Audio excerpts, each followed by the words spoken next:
It says recording and hits the button. Isn't that usually what happens? It's like 3, 2, 1. Recording is 3, 2, 1 or something like that. Recording in 3, 2, 1. What's up, folks? I'm Mason the Altruist. I'm Mason the Second. And this is Mason's 2 Cents. I'm snapping on bitches cause niggas keep thinking I'm easy cause I'm nice as shit. But maybe later on I can write your dick. Pay me my money, won't forever. Get your Mini 3 Pros. Get your Mini 3 Pros by DJI. Oh man, that voice is terrible. It's terrible? Listen, I got my DJI Mini 3 Pro, and I'm excited to tell you about my experience with this drone. So I've had a DJI drone before. It was one of the early versions I got on clearance at Walmart, I will admit to you. I enjoyed it. It had obstacle avoidance. It was very cheap. This thing right here, what it's capable of capturing, I definitely was amazed and astounded to see online. But of course, when I got it in my hands, it was a completely different story. Am I happy about my purchase? I'm gonna say 75% I'm happy. But at the same time, this drone was not cheap. The cost of this drone, the DJI Mini Pro drone and remote with screen, costs $909 without tax. Add the Fly More kit, that's an additional $189 now. The Fly More kit.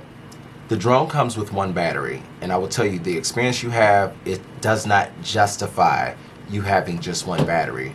You could mark your settings up, you could look at a couple of photos and videos, and by then, your battery's already down at 70%.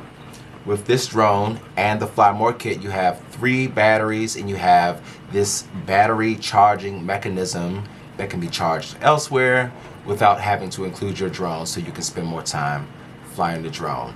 Do I think it's worth it? Absolutely. Do I think it's expensive? I do. I think both. I agree with both. It's absolutely important to have, but it is expensive. So that's something you have to consider, and is it worth it? So basically what I received with my DJI Mini Pro was obviously the drone. I like the fact that the drone included a holding mechanism where it fits in this bag that came with it really nicely, and I do appreciate that. I received this cover for the camera and the gimbal lens, which is definitely necessary. I'd recommend always putting this on prior to putting it in the bag. It may seem easier to not include this plastic piece, but I'd recommend you putting this on to cover up your camera and your gimbal, because it's very sensitive and it functions very well. So to keep it functioning at 100%, I'd recommend putting this plastic piece on there. You also get a spare set of wings. You get an additional set of flying wings with the Fly More kit. So that's good. You have 2 sets just in case you crash. First time I flew, I crashed, so it's definitely important to have. And obviously the remote control with the screen, very nice. I would not do it any other way. I've tried it with the phone. It doesn't work, or it works, but it doesn't work the way I want it to. So I recommend, and I also prefer, the remote control with the screen. The screen kind of never runs out of battery. I keep charging it like maybe every other day, but it's really good with its battery. So that's something to consider. This bag also came with it. The bag, in my opinion, can use a little bit more space. When you put the drone, the battery pack, and the remote control in, it's a tight fit. Remember, the wings are sensitive. They tend to flop everywhere. It's hard sort of getting everything in, navigating everything into the bag properly without thinking that you're ruining something on the drone or the remote control. I would recommend also taking the small joystick controls off of the drone prior to putting it into the bag. So these are actually on the back. You can see right here. And what happens is, prior to you flying the drone, you take them off, you screw them on, you fly the drone, right?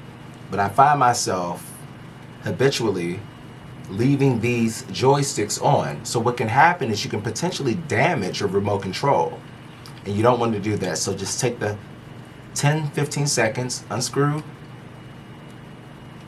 place onto the back nestled tightly on your remote control, and then placed back into the Fly More kit bag.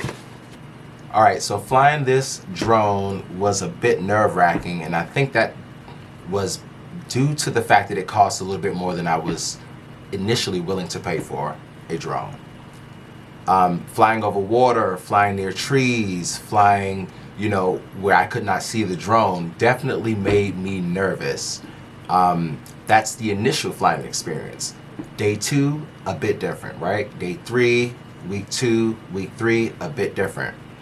What I will say is that with the Fly More kit and having the extra, I'm able to experience and get more experience with the drone, so I'm more comfortable with it.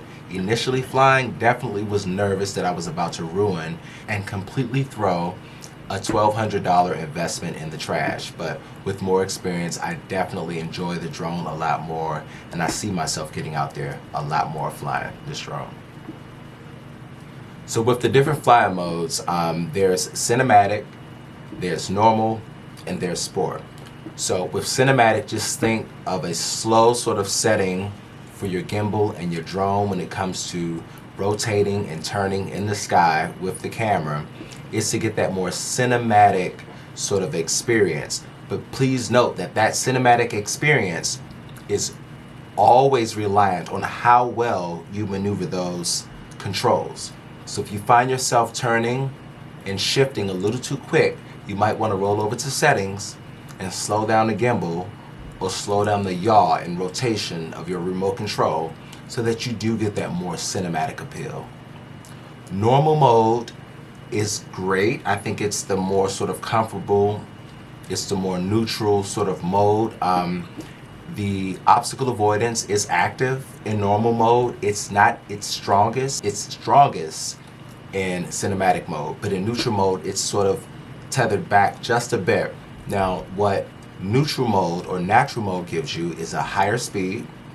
It gives you a little bit less interaction with the things out there. I guess anticipating that you're going to make the right moves because you are in this mode and perhaps you are experienced to fly this. But I will say the obstacle avoidance being tethered down a bit in normal mode makes me nervous. And now we go to sport mode. Sport mode allows this DJI Mini Pro 3 to fly at 25 miles per hour. How far or how fast it goes up, I'm not sure, but the fact that it goes that fast makes me extremely nervous. Add on the fact that the obstacle avoidance is completely turned off. You, at this point, are on your own. So I would say be careful.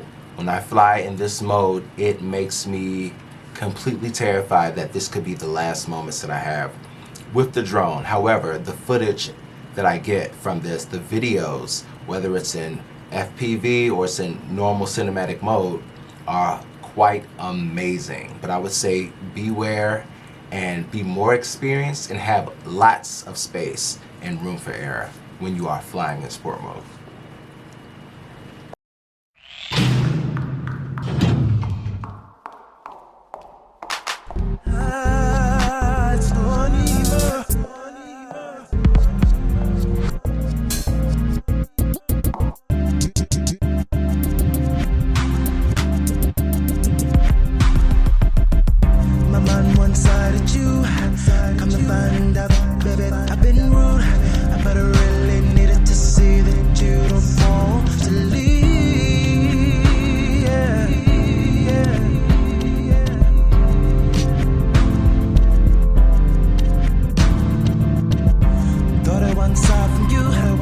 Girlfriend said you're feeling the shit that I